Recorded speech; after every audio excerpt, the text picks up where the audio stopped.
Did you know that the governor of Michigan is not subject to a FOIA request? Well, if you want other information that's going to make you want to puke, just watch this vlog.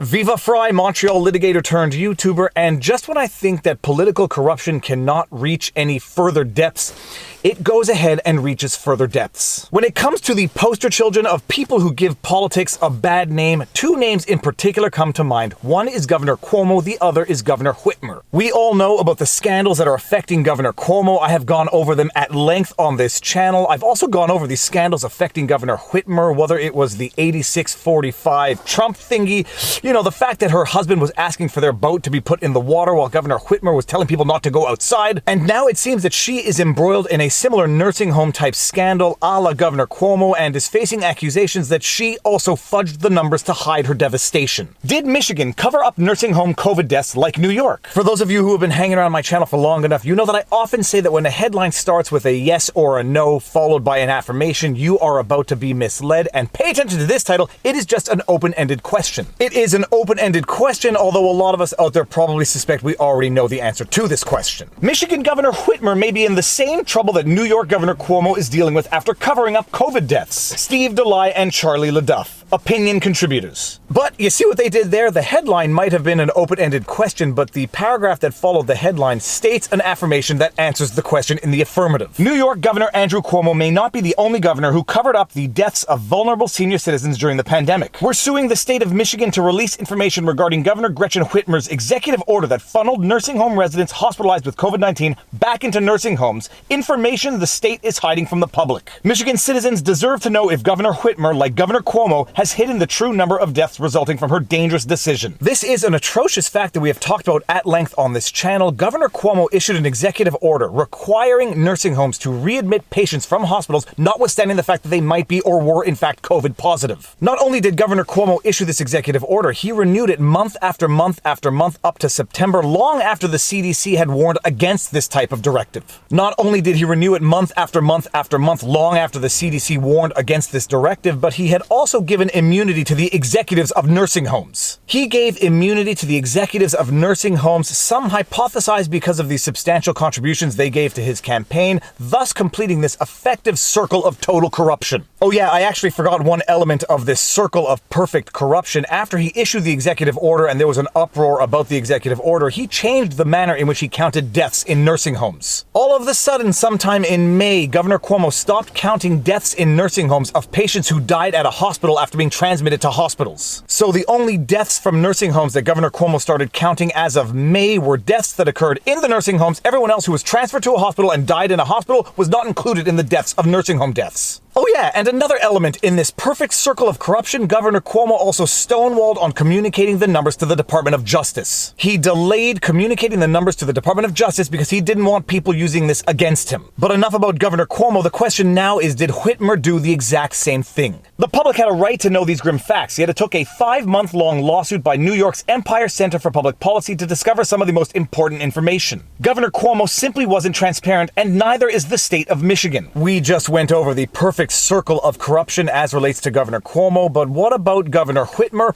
Well, step one in the perfect circle of corruption as relates to Governor Whitmer is that the governor of Michigan is apparently not subject to FOIA requests. Michigan is one of only 2 states where the governor is exempt from freedom of information laws, and the only state where that exemption is written into statute. Thanks to this exemption, the governor has no obligation to produce any records whatsoever, despite making decisions affecting the lives of every Michigander. From what I understand, the only other state where the governor is exempt from freedom of information laws is Massachusetts, and you would think that Whitmer would have a problem with this lack of transparency, and lo and behold, she did have a problem with this lack of transparency before she didn't. It would seem that when Governor Whitmer was campaigning for office, she promised transparency, and once in office, she did in fact enact transparency for everyone except for herself. Governor tightens Michigan FOIA rules except for her office, February 1, 2019. Grand Rapids, Michigan. New Michigan Governor Gretchen Whitmer issued a directive Friday aimed at making it easier to obtain public documents from state departments, but stopped short of taking the same action for the governor's office, one of just 2 nationwide wholly exempt from open records laws.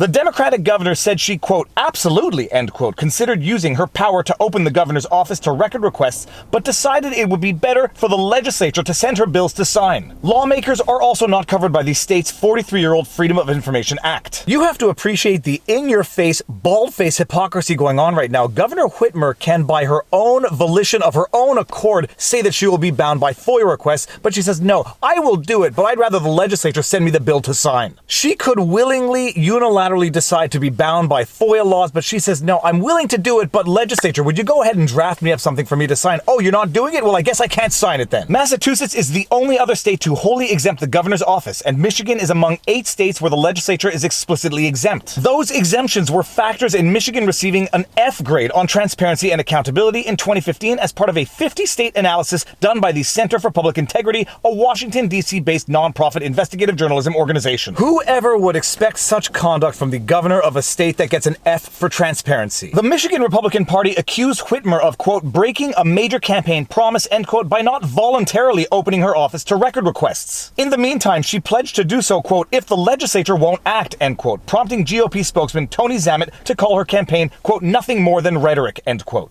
Lawmakers have not yet started voting on legislation in the new 2-year session, however. I am certain Governor Whitmer has no intentions of abiding by FOIA requests at this time, and it seems that she is, in fact, hiding behind the secrecy of that power. Governor Whitmer has used this veil of secrecy to act with impunity. Her office has almost single-handedly dictated the state's COVID-19 policies without disclosing the data she has used to make her decisions. After the Michigan Supreme Court struck down the statute Governor Whitmer relied on for her emergency authority, the Michigan Department of Health and Human Services became the vessel for COVID decision-making. Yet while that department is subject to FOIA, it has not been any more transparent. The state continues to release information about the number of cases and deaths, but not the underlying records. So the one saving grace in all of this is that even if Governor Whitmer herself is not bound by FOIA laws, the Michigan Department of Health and Human Services seems to be. And according to this article, it seems they are in fact being hit with FOIA suits. That's why we're suing the Michigan Department of Health and Human Services. After the state began adding additional deaths to its daily tally,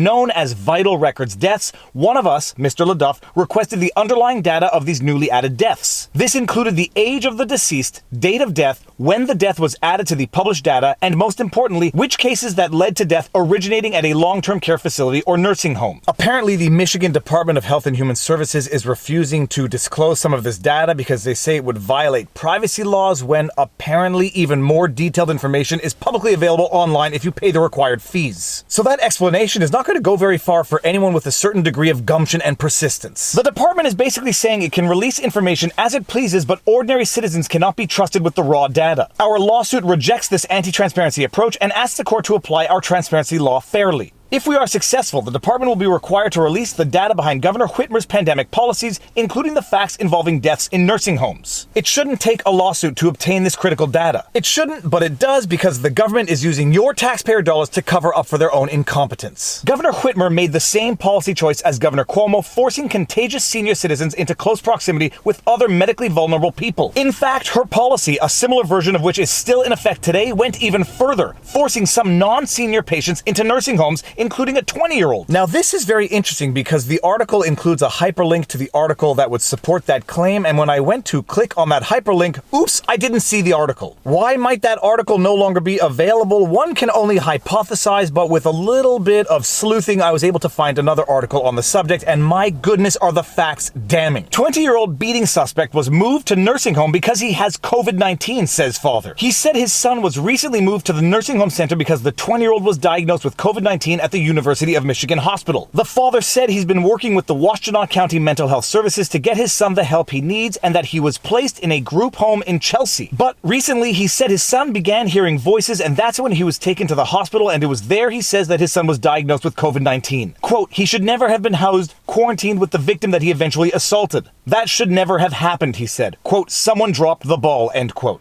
Let that sink in for just 1 second. Not only did Governor Whitmer's executive orders require nursing homes to take in COVID-positive patients back from the hospitals, apparently it went so far as to, at the very least in this case, force a nursing home to take in a 20-year-old with COVID. A 20-year-old who, according to his father, had mental issues, was hearing voices, but was diagnosed with COVID and then placed in a nursing home where he abused one of the residents. But if you ask Gretchen Whitmer for any information or documents as relates to any of these issues, too bad, so sad. You're not getting it because she's not bound by FOIA requests. And if you want any of this information from the Michigan Department of Health and Human Services, too bad, so sad. Go sue them And let's fight this out in court. You are just a lowly citizen who can't be trusted to properly interpret the data, and if you want it, you're gonna have to sue us. We're gonna fight you with your own tax dollars, and if at the end of the day we have to communicate it, hopefully people will have forgotten about the thousands of dead people that resulted from our decisions. And that, ladies and gentlemen, is probably why Michigan got an F for transparency back in 2015, and as we say in French, plus ça change, plus ça reste le même. The more things change, the more they stay the same. This is the absolute state of politics in the year 2021, where transparency dies in darkness.